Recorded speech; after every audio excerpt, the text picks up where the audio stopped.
L'éternel connaît qu'on guérit. L'éternel connaît qu'on guérit. Un miracle qui va faire là, messieurs. Levez bien. Dans le ça comme miracle. L'éternel connaît qu'on traverse. L'éternel connaît qu'on traverse le monde. Levez-moi, recevoir. Amis auditeurs, amis téléspectateurs, je vous dis bonsoir et bienvenue à notre étude biblique de ce soir avec le pasteur Claude et Manuel Camille. Ce soir, nous allons faire une étude sur Proverbe 30, le verset 7 jusqu'au verset 9. La prière d'Agur.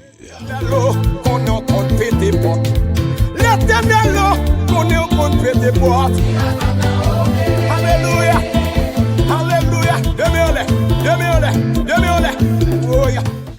Et le titre de notre étude de ce soir, mes chers amis, 2 secrets pour une vie équilibrée avec Dieu. 2 secrets pour une vie équilibrée avec Dieu. Partagez cette étude.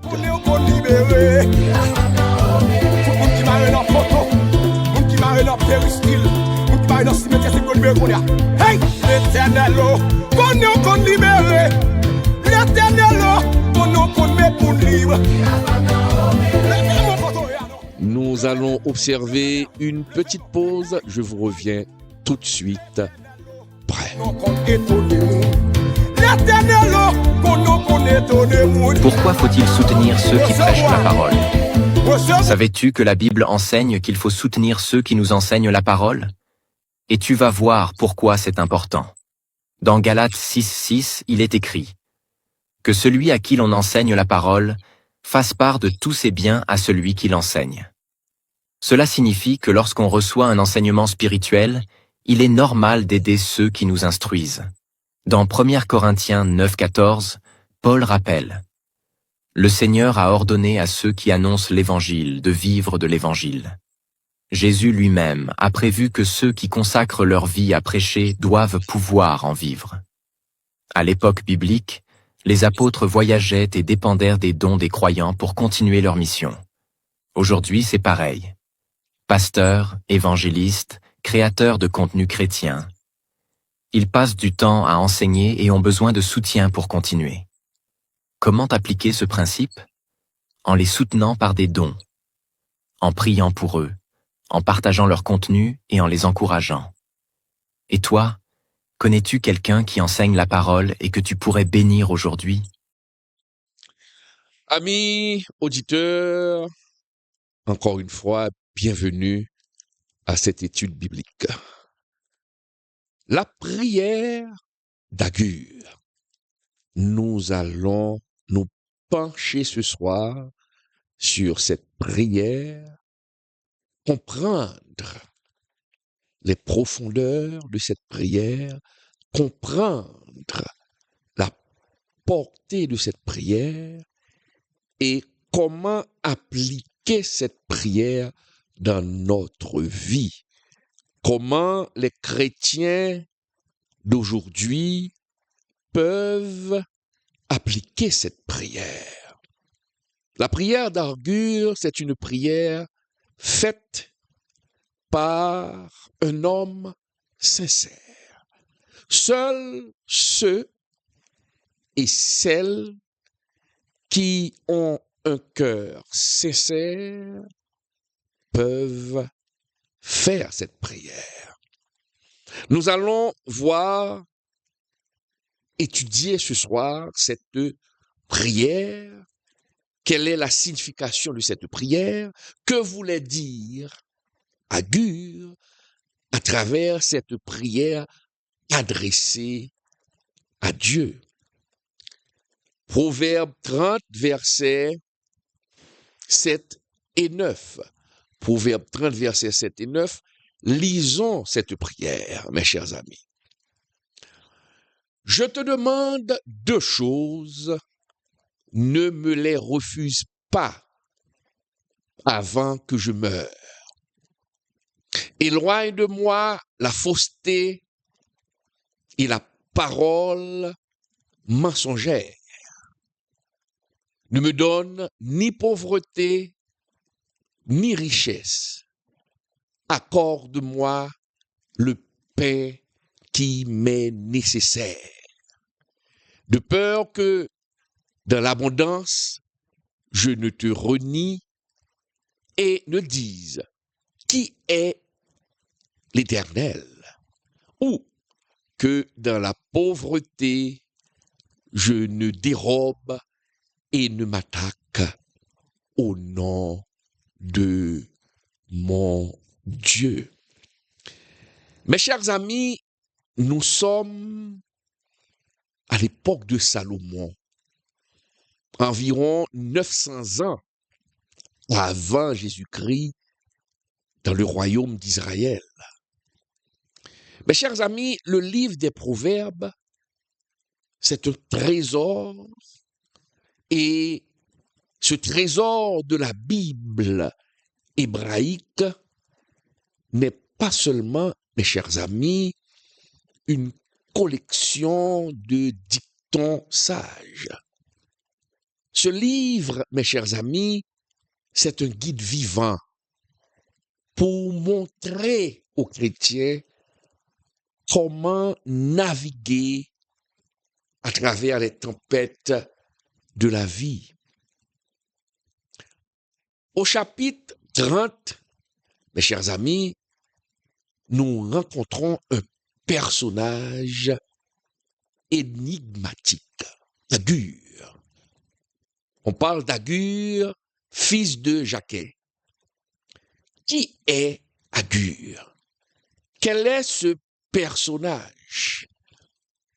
Les théologiens n'ont pas pu déterminer l'identité de cet homme. Il y a encore beaucoup de débats autour de son identité. Certains disent c'est un sage non israélite. D'autres disent qu'il était un conseiller royal. Et d'autres théologiens ont même dit que c'est Salomon qui a utilisé un pseudonyme, le pseudonyme Agur. Donc, certains disent que c'est Salomon lui-même. Mais comme il n'y a pas d'affirmation, on ne peut pas dire que c'est un tel, comme je viens de le dire. On n'a pas pu identifier qui est vraiment Agur, mais une chose est certaine, mes chers amis.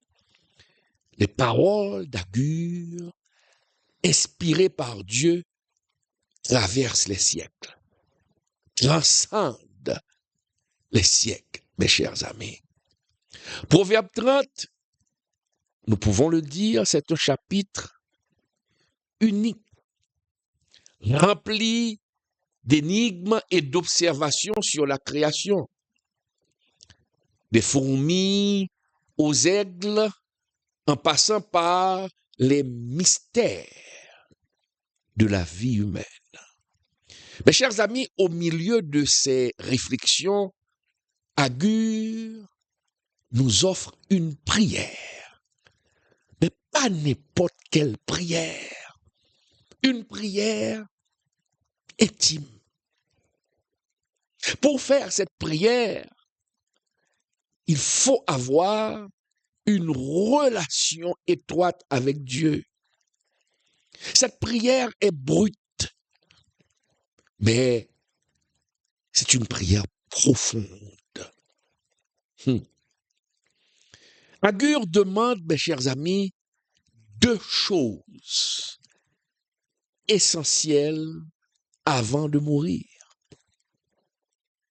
Il demande quelque chose, deux choses qui, selon Agur, peut faire l'équilibre de la vie, mes chers amis. Ces versets 7 et 9 ne représentent pas, mes chers amis téléspectateurs, des leçons ou encore une leçon abstraite. Mais cette prière représente le cri d'un homme qui a vécu et qui a vu, permettez-moi ce pléonasme, qui a vu de ses propres yeux les pièges du monde. Il a vu des gens tomber dans les pièges de ce monde. Alors, il cherche à obtenir l'équilibre. Un équilibre, mes chers amis, divin. Mes chers amis, dans un monde moderne, nous pouvons le dire, un monde obsédé par la richesse, obsédé par le succès, un monde qui court derrière les fortunes, un monde obsédé par les apparences. Cette prière, mes chers amis, résonne comme un appel urgent. Cette prière, mes chers amis, nous parle. Pourquoi? Parce que cette prière nous confronte à nos propres vulnérabilités. Parce que nous sommes tous tentés. Nous sommes tous tentés. Souvent, nous sommes tous menés par l'orgueil. Et souvent, nous sommes tous plongés dans le désespoir. Des fois, on se noie dans le désespoir. Deux extrêmes. Des personnes orgueilleuses et d'autres qui vivent dans le désespoir. Mes chers amis, nous vivons dans un monde où les inégalités sociales grandissent et les réseaux sociaux nous bombardent. Oui, nous bombardent d'images de vie parfaite. Lorsqu'on regarde à travers TikTok, à travers Facebook, des gens qui vendent une vie parfaite. Mais ce passage d'Agur, cette prière d'Agur, nous invite à une sagesse. Une sagesse simple, mais puissante. Nous allons voir, nous allons décortiquer ce soir, mes chers amis, verset par verset, verset par verset. Et nous allons voir, mes chers amis, cet homme, je veux parler d'Agur, nous invite à réfléchir, nous invite à demander quelque chose de normal. Agur nous invite à faire nôtre sa prière.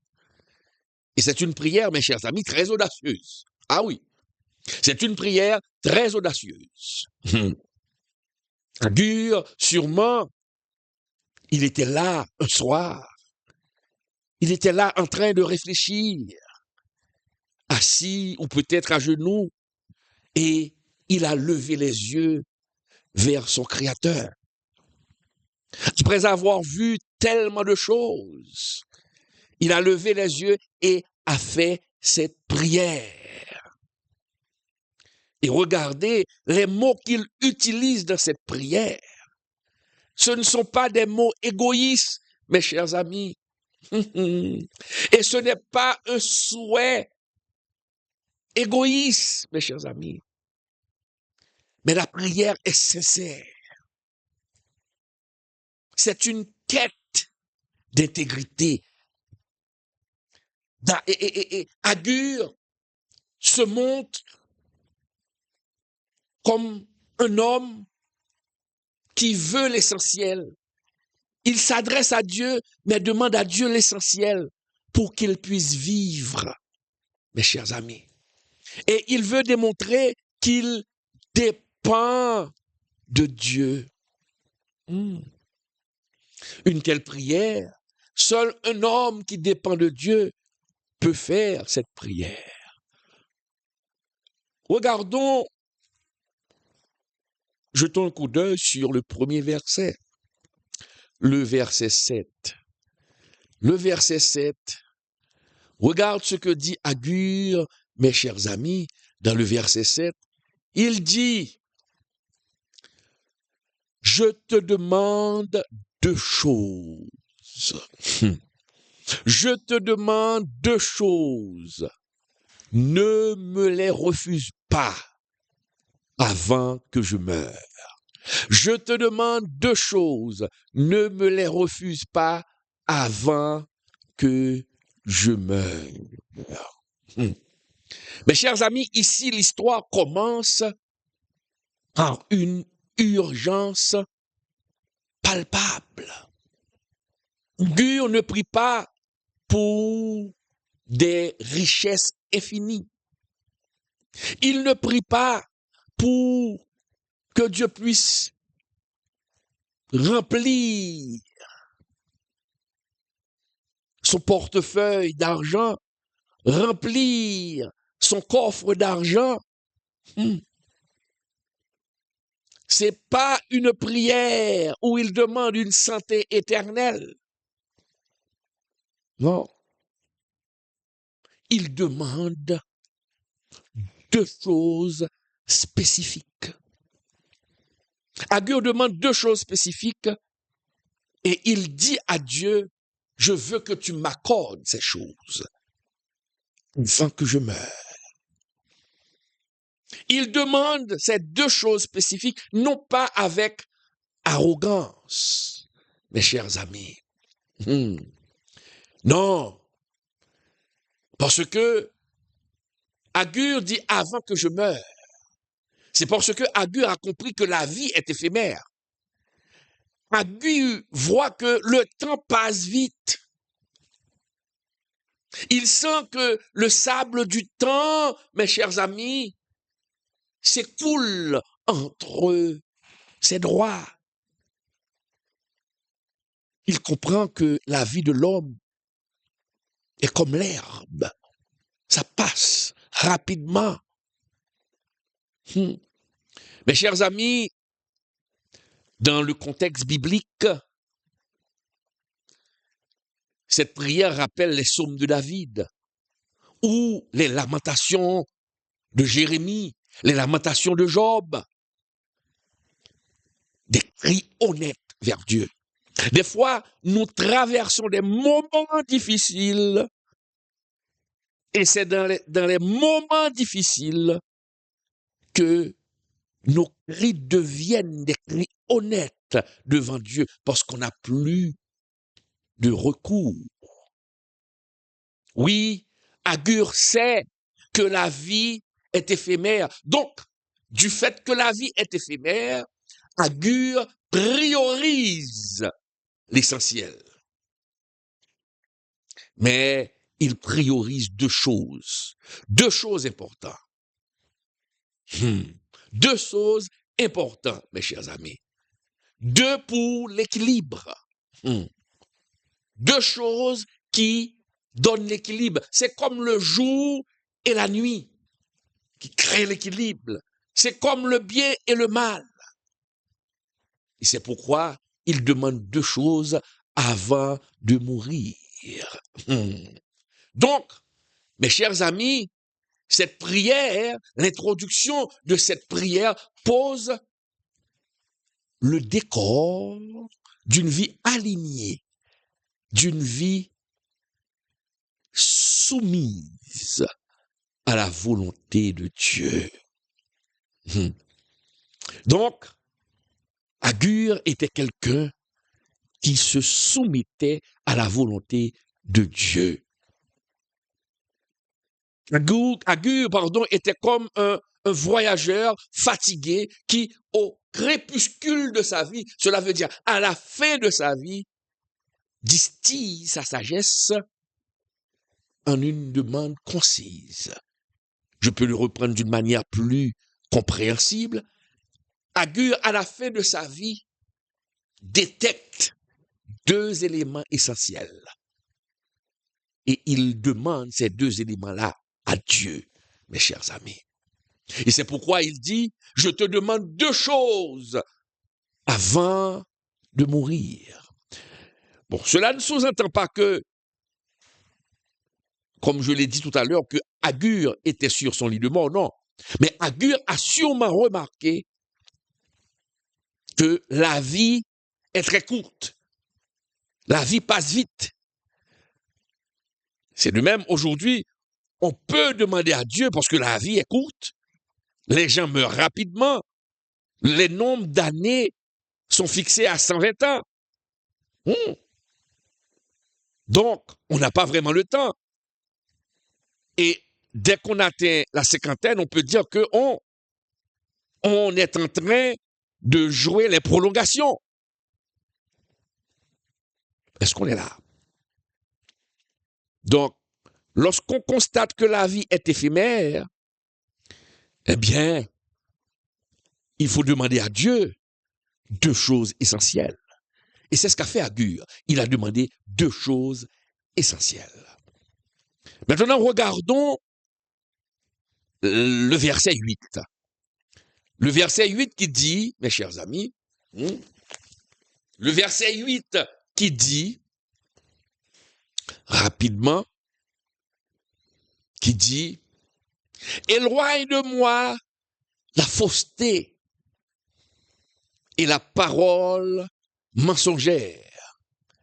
Ne me donne ni pauvreté, ni richesse. Accorde-moi le pain qui m'est nécessaire. Accorde-moi, éloigne de moi la fausseté et la parole mensongère. Ne me donne ni pauvreté, ni richesse. Nourris-moi du pain qui m'est nécessaire. Mes chers amis, le cœur d'Agur ici se dévoile. Ah oui. Agur met à nu son cœur. Et il demande des éléments essentiels. Et c'est pourquoi je vous dis que, mes chers amis, c'est une prière sincère. Éloigne de moi la fausseté. Éloigne de moi la fausseté. Agur ici sépare sa prière en deux parties. C'est comme deux actes d'une pièce de théâtre. D'abord, Agur demande, il parle de l'intégrité morale. Agur parle, mes chers amis, de l'intégrité morale. Quand il dit, éloigne de moi la fausseté et la parole mensongère.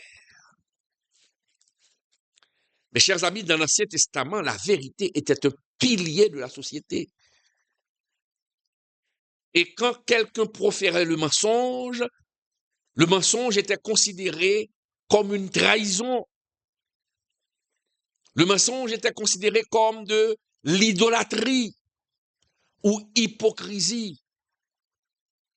Et Agur était conscient des pièges humains. Et c'est pourquoi il demande à Dieu de l'aider. D'ailleurs, la Bible nous dit, le Seigneur Jésus nous dit que nous ne pouvons rien faire sans lui. Agur, 900 ans avant Jésus-Christ, il a demandé Dieu de l'aider parce qu'il sait qu'il est un homme faillible. Il sait qu'il est un homme faillible et c'est la raison pour laquelle il demande à Dieu, éloigne de moi la fausseté, aide-moi à éloigner la fausseté de ma vie, aide-moi à ne pas mentir. C'est de l'aide que Agur est en train de demander. Est-ce qu'il faut comprendre? Je te demande deux choses. Agur sait qu'il ne peut pas lui-même le faire de par lui-même parce qu'il sait qu'il est pécheur, mais il demande à Dieu de l'aider à le faire.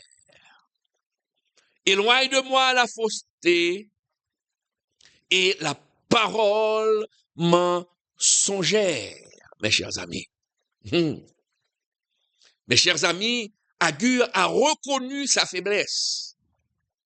Il sait qu'il est faible. Il sait qu'il est faillible. Cette prière, c'est une reconnaissance de sa faiblesse. Et il sait que sans l'aide de Dieu, il ne pourra rien faire. Donc, c'est pourquoi il demande à Dieu de l'aider à éloigner la fausseté. Et par la suite, il demande un équilibre. Il demande un équilibre. Cette demande est vraiment profonde.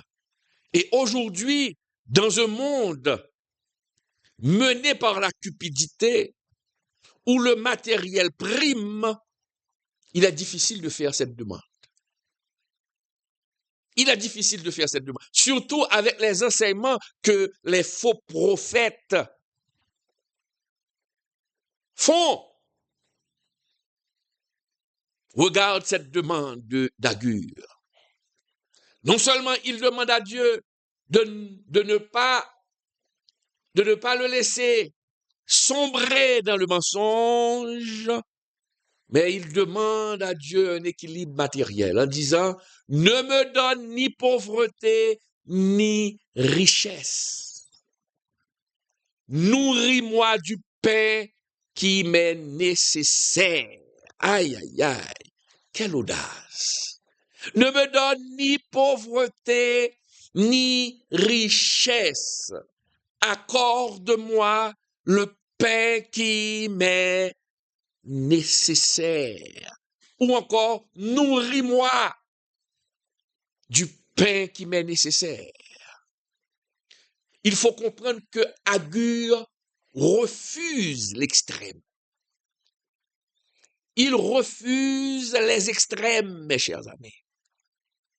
L'extrême de la pauvreté et l'extrême de la richesse. La pauvreté qui mène au désespoir et la richesse qui conduit à l'arrogance. Et au milieu de cet équilibre, il demande le pain qui m'est nécessaire. Je me rappelle avoir parlé avec un pasteur et je lui ai dit que c'était ma prière. C'était ma prière préférée. Car je demande à Dieu le pain qui m'est nécessaire. Et il m'a dit non, il faut demander à Dieu plus. Alors il faut comprendre.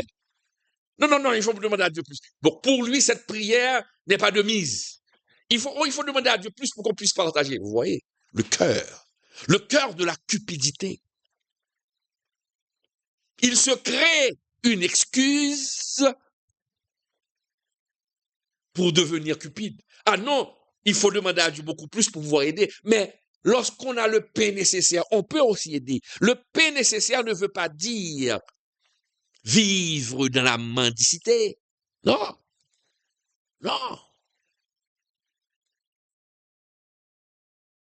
Agur demande quelque chose d'équilibré. Et c'est pourquoi je vous dis, il n'est pas permis à tout le monde de faire une telle prière. Seuls ceux qui ont un cœur sincère, seuls ceux qui s'accrochent à Dieu.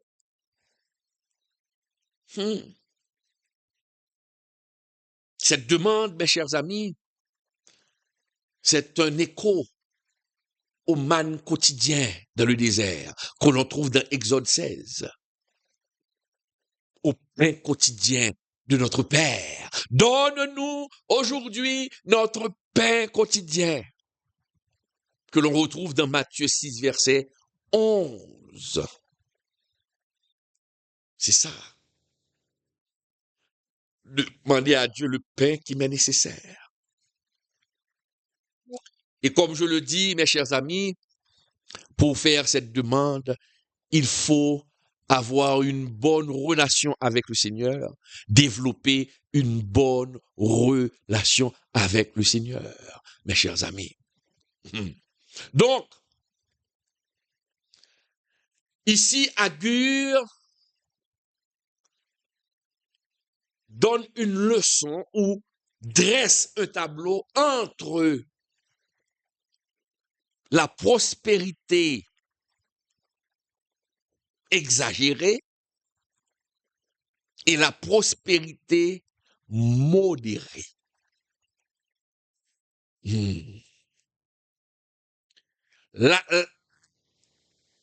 La prospérité exagérée, c'est le terrain de ceux qui cherchent la richesse, par tous les moyens, utilisent tous les moyens, souvent frauduleux, pour devenir riches.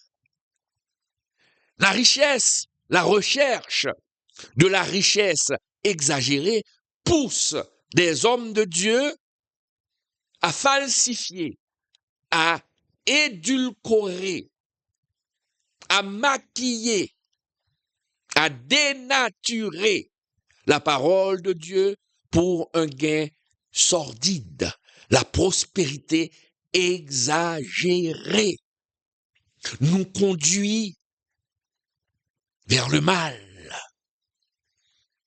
Et c'est pourquoi l'apôtre Paul avait dit, l'amour de l'argent, c'est la racine de tous les maux. Quelques-uns, en étant possédés, se sont éloignés loin de la foi.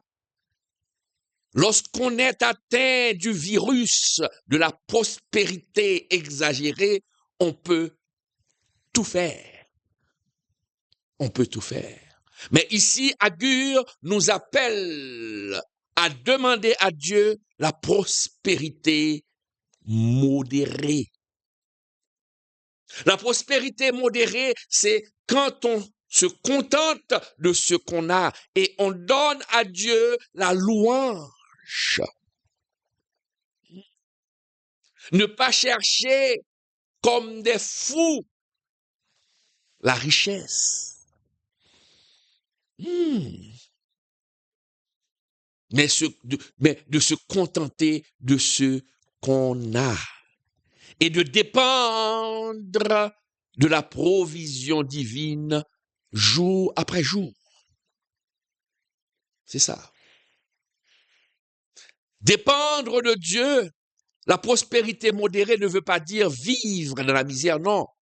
Mais Dieu peut nous donner le nécessaire pour qu'on puisse vivre avec notre famille. Le pain qui m'est nécessaire.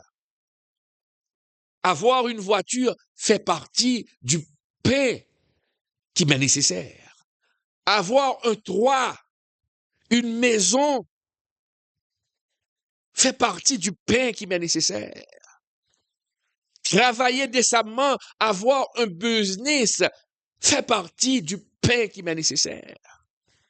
Prendre des vacances, aller à l'étranger, fait partie du pain qui m'est nécessaire.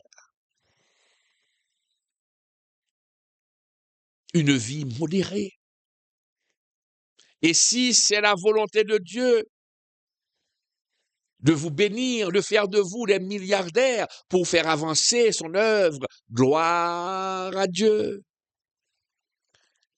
Mais l'objectif de notre vie, l'objectif de la vie du chrétien ne doit pas être la recherche de la richesse démesurée.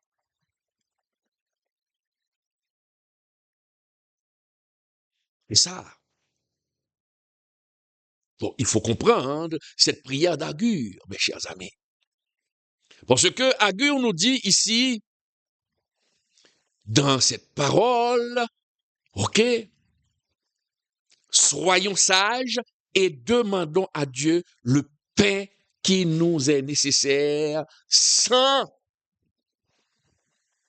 se livrer à une course effrénée vers la richesse, mes chers amis. Est-ce qu'on comprend? Maintenant, regardez le verset 9. Le verset 9 qui nous dit, mes chers amis, le verset 9 qui nous dit, de peur qu'étant rassasié, de peur que dans l'abondance, je ne te renie et ne dise qui est l'Éternel, ou que dans la pauvreté, je ne dérobe et ne m'attaque au nom de mon Dieu. Est-ce qu'on comprend ici? C'est l'équilibre. Là, Agur est en train de faire un équilibre. Il dresse le tableau, mes chers amis. Il dresse le tableau. Donc, ce qu'il fait maintenant, il dresse ou il explique le comportement des deux extrêmes. Il fait un narratif introspectif. Il peint le comportement de ces deux extrêmes. Parce que quand il dit, de peur qu'étant rassasié, je ne te renie, et ne dise qui est l'Éternel. Qui est l'Éternel? Parce que des fois, on peut se sentir tellement riche, on a tellement de biens matériels, on a l'impression qu'on devient Dieu. Parce que c'est l'argent pour cette personne qui représente le pouvoir, donc il a le pouvoir de choisir, il a le pouvoir de mener les gens. Et c'est ce que l'on voit dans ce monde aujourd'hui, les forts, les puissants.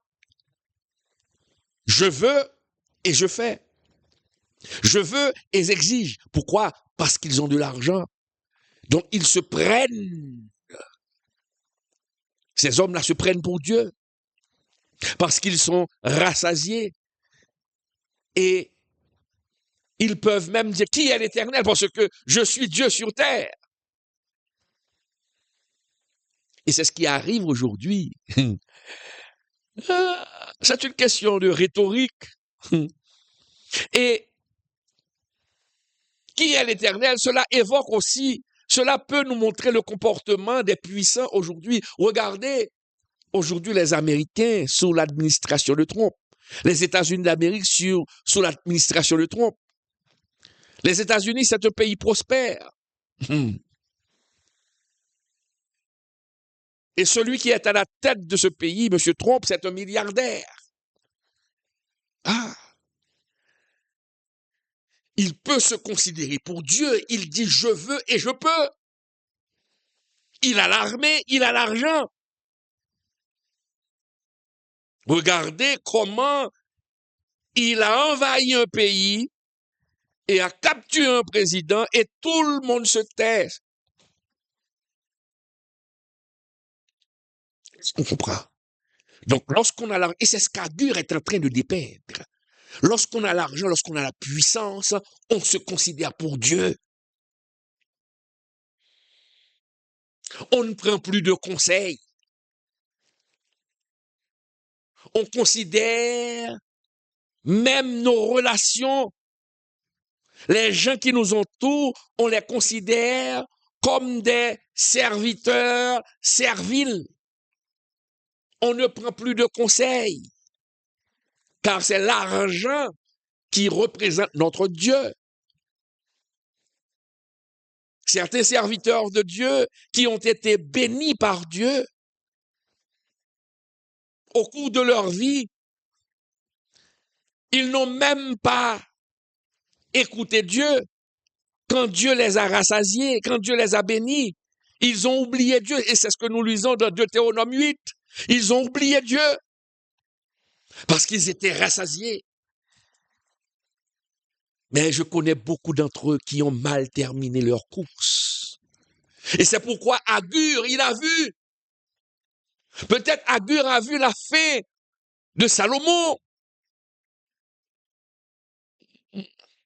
Il a sûrement vu la fin de Salomon et il demande à Dieu, écoute-moi, évite-moi la richesse démesurée, car ça peut me pousser à te renier et dire qui est l'Éternel.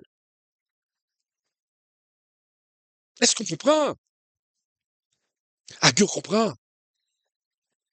Et c'est pourquoi il dit, ne me donne ni richesse, ni pauvreté, de peur qu'étant rassasié, je ne te renie. Beaucoup d'hommes de Dieu ont renié Dieu.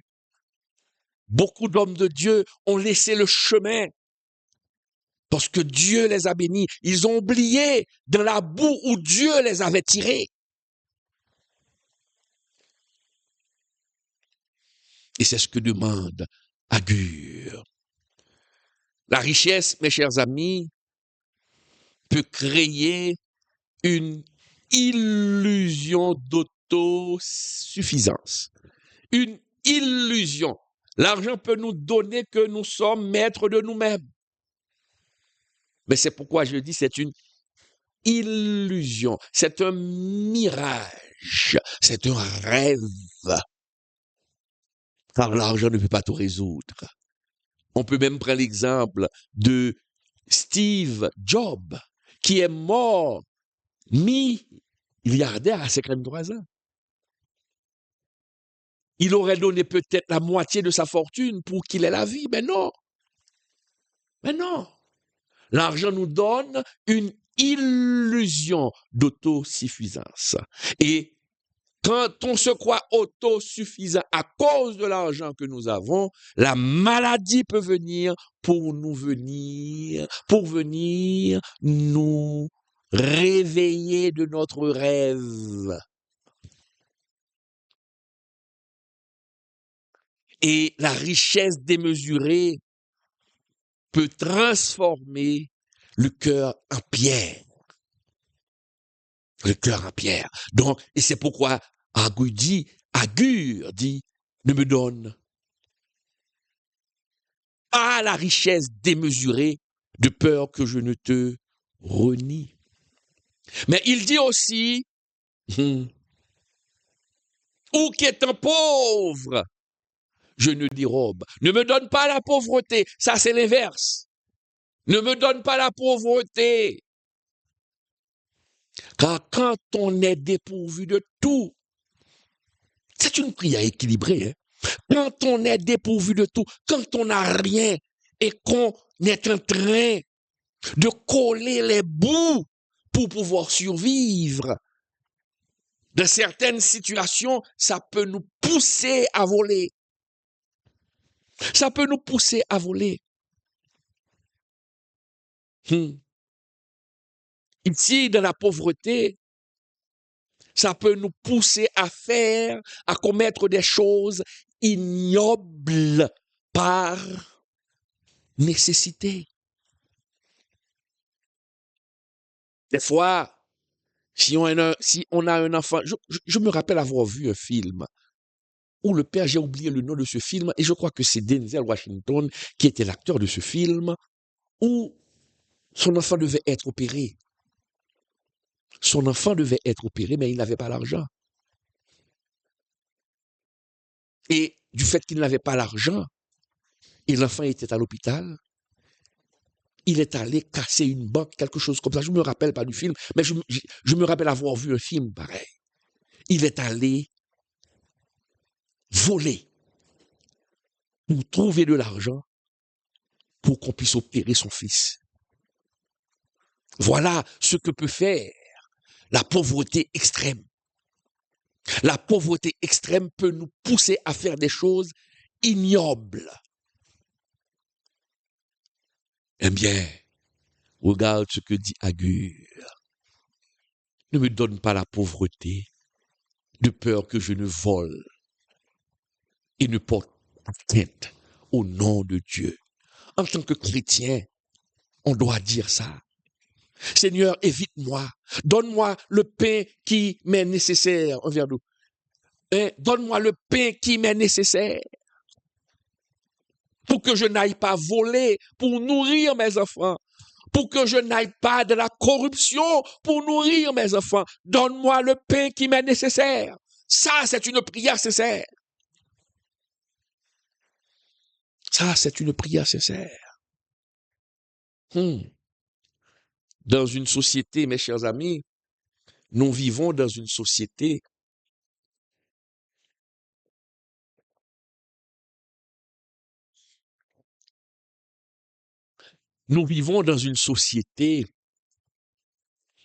où le vol n'est plus puni. Le fait de voler, le fait d'être un corrupteur, c'est normal. Aujourd'hui, on voit que ce sont les corrupteurs qui sont au timon des affaires. L'impunité, la débauche, avec cette histoire de Jeffrey Epstein, ce scandale qui a dévoilé la corruption qui existe dans les élites mondiales, ça donne peine au cœur. C'est vraiment triste. Donc, nous vivons dans une société où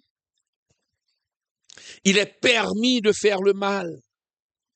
Il est permis de faire le mal. Alors que dans Exode 20, verset 15, le vol était puni sévèrement. Mais aujourd'hui, dans notre société moderne, il est permis de voler. On rentre dans la politique pour devenir riche.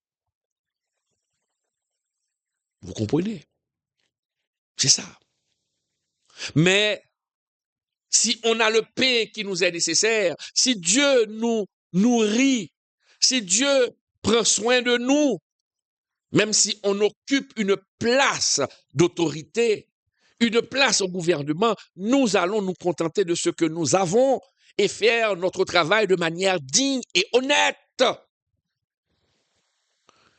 Mais Agur reconnaît que la misère, quand on est dans la misère pousse à commettre des actes qui déshonorent notre Créateur, qui déshonorent Jésus. Et c'est pourquoi il demande de ne pas me donner la pauvreté. De ne pas me donner la pauvreté. Mes chers amis, ce verset montre, révèle, mes chers amis, la vulnérabilité de l'homme. La vulnérabilité humaine. Et c'est pourquoi Jésus a dit, sans moi, vous ne pouvez rien faire. Sans moi, vous ne pouvez rien faire. Sans moi, vous ne pouvez rien faire. Mes chers amis, nous sommes des êtres fragiles. Et souvent, nos circonstances finissent par nous influencer. Et c'est pourquoi nous devons chercher Dieu dans la prière. Nous devons prier pour ne pas tomber en tentation. Ici, la prière d'Agur nous révèle que sans équilibre, nous allons finir par nous perdre. Sans équilibre, notre histoire personnelle peut dérailler. Donc, nous devons avoir l'équilibre, mes chers amis. La prière d'Agur, mes chers amis, cette histoire antique est encore vivante. Et nous pouvons ramener cette histoire antique dans notre monde moderne. Et c'est pourquoi je vous ai dit tout au début de cette étude sur ce passage, je vous ai dit que il n'est pas permis à tout le monde de faire cette prière. Et cette prière, mes chers amis, parle de manière vivante aux hommes modernes de ce monde. Parle de manière vivante aux hommes, aux chrétiens modernes de ce monde, de notre époque. Mes chers amis,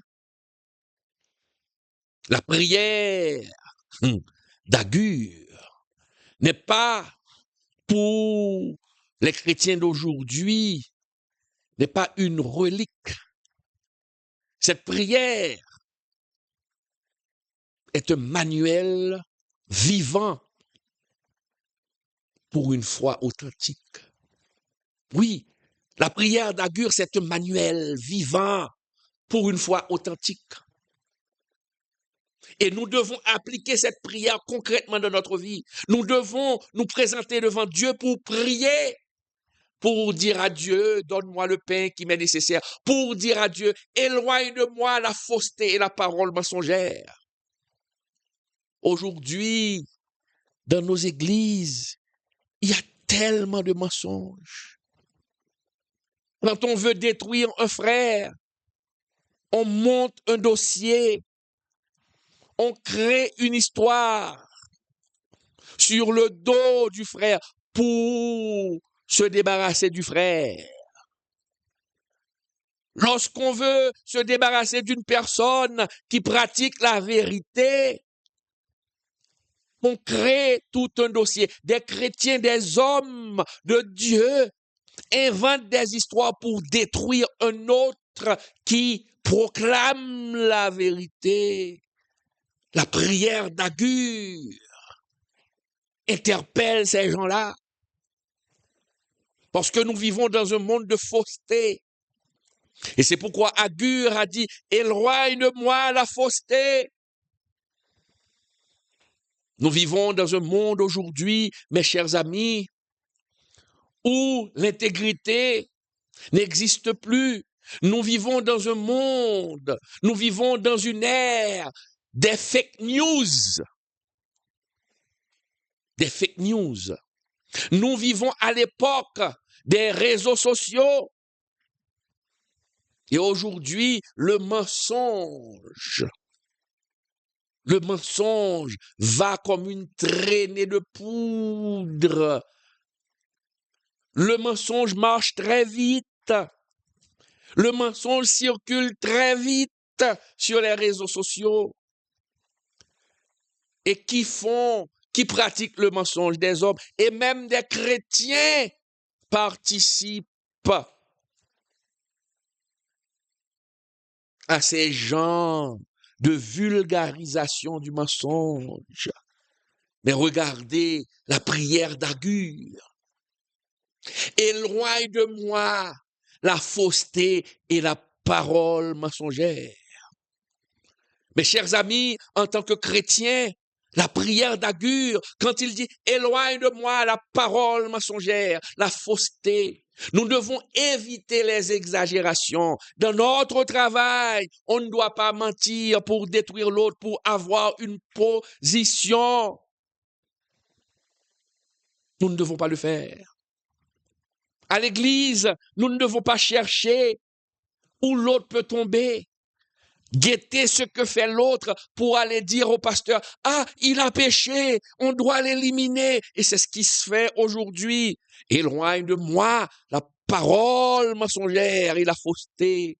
La prière d'Agur nous appelle à avoir une bonne application, d'avoir un bon comportement. Nous devons appliquer la prière d'Agur dans notre vie. Comment cette prière est vivante dans votre vie? Donne-moi le pain qui m'est nécessaire.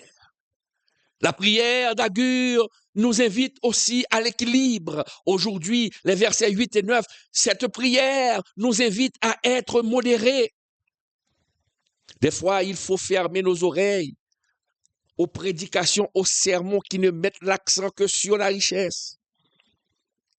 Et ce sont ces genres de sermons ces gens d'enseignement produits par des faux prophètes des temps modernes, moi je mène une guerre contre les faux enseignements de ces faux prophètes. C'est à cause de ces enseignements que le peuple de Dieu va à l'extrême. Que le peuple de Dieu va à l'extrême. Cherche la richesse excessive. Regardez certains prophètes, quand ils se pavanent, quand ils se font filmer, ils montrent leur luxure, ils montrent leur richesse, leurs souliers. Je me rappelle un prophète même, il avait fait même filmer son bracelet, sa montre. Il avait fait même filmer ses chaussures qui étaient de dernier cri. Mais quelle est l'utilité de ces choses-là dans l'évangile, dans la proclamation de l'évangile? Oh, mon frère, ma chère, mon frère, ma sœur, nous devons être équilibrés. La prière d'Agur nous appelle à être équilibrés. Et la prière d'Agur nous appelle à pratiquer, mes chers amis, à cultiver le contentement que l'on retrouve dans Philippiens 4, versets 11 à 13. Nous devons pratiquer le contentement.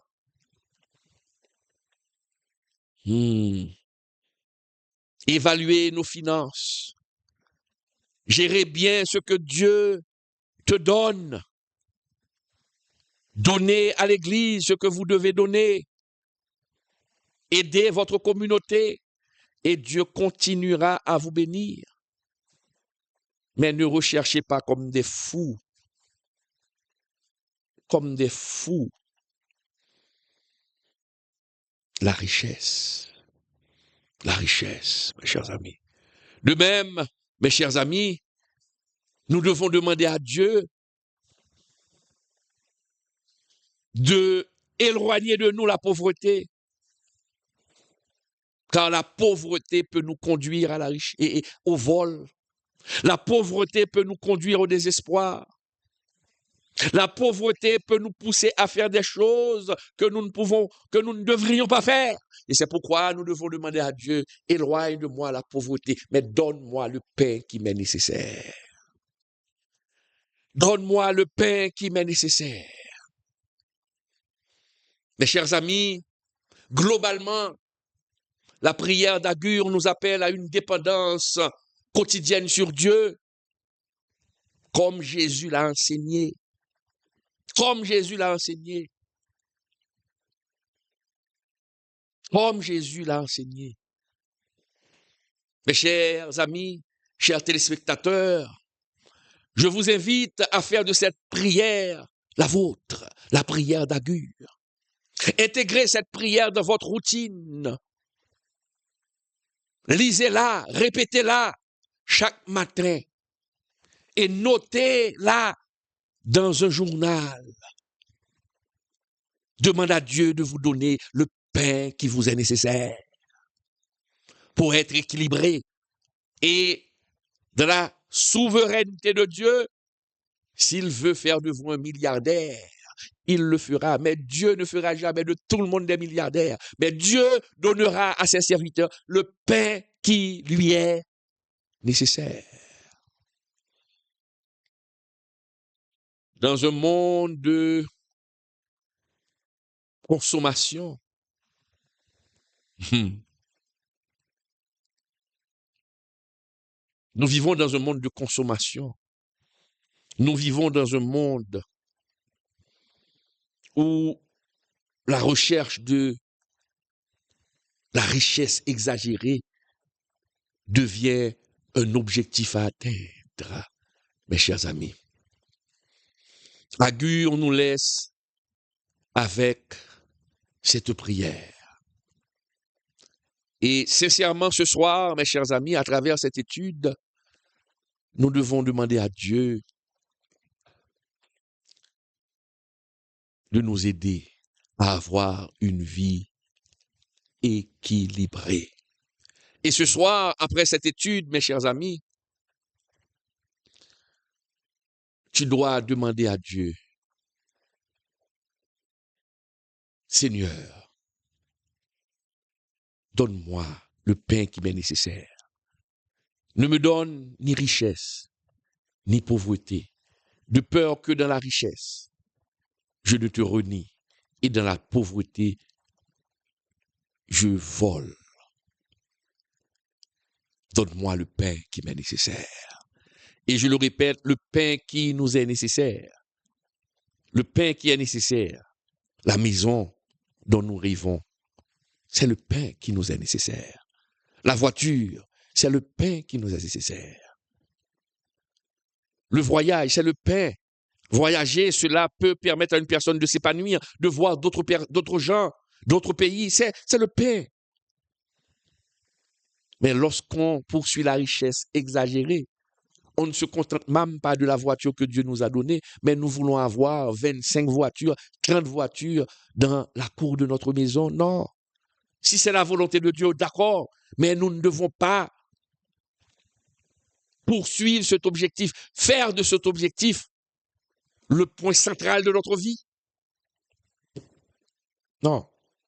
Donne-nous le pain qui nous est nécessaire. Nourris-nous chaque jour. Nourris-nous chaque jour du pain qui nous est nécessaire. Mes chers amis, ça a été vraiment un plaisir d'être avec vous ce soir. Dieu vous a sûrement parlé à travers cette étude. Et en résumé, je peux vous dire que Dieu vous dit ce soir, contentez-vous de ce que vous avez, car Dieu déclare qu'il prendra soin de vous. Merci de votre attention.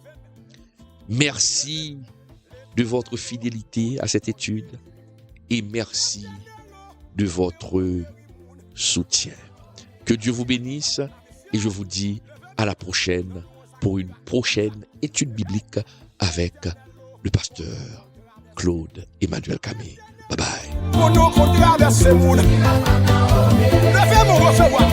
Recevoir. Hey! L'éternel, qu'on nous porte.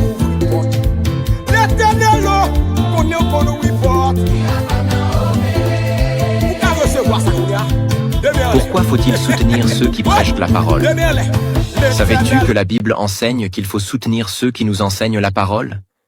Et tu vas voir pourquoi c'est important. Dans Galates 6:6, il est écrit que celui à qui l'on enseigne la parole fasse part de tous ses biens à celui qui l'enseigne. Cela signifie que lorsqu'on reçoit un enseignement spirituel, il est normal d'aider ceux qui nous instruisent.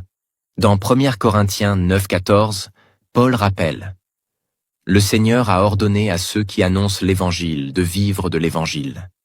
Jésus lui-même a prévu que ceux qui consacrent leur vie à prêcher doivent pouvoir en vivre. » À l'époque biblique, les apôtres voyageaient et dépendèrent des dons des croyants pour continuer leur mission. Aujourd'hui, c'est pareil. Pasteurs, évangélistes, créateurs de contenu chrétien. Ils passent du temps à enseigner et ont besoin de soutien pour continuer. Comment appliquer ce principe?